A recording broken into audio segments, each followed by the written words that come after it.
mas lalo nakakahiya tayo.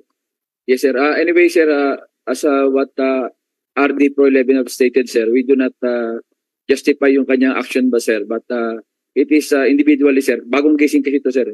Nung time na yun, sir. Medyo Bagong?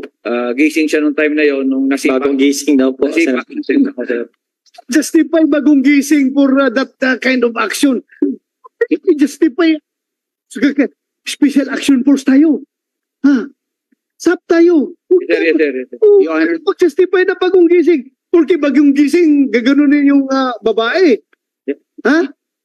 Ay, Your Honor. nakakaya tayo. We are the elite. Di ba? Special Action Force.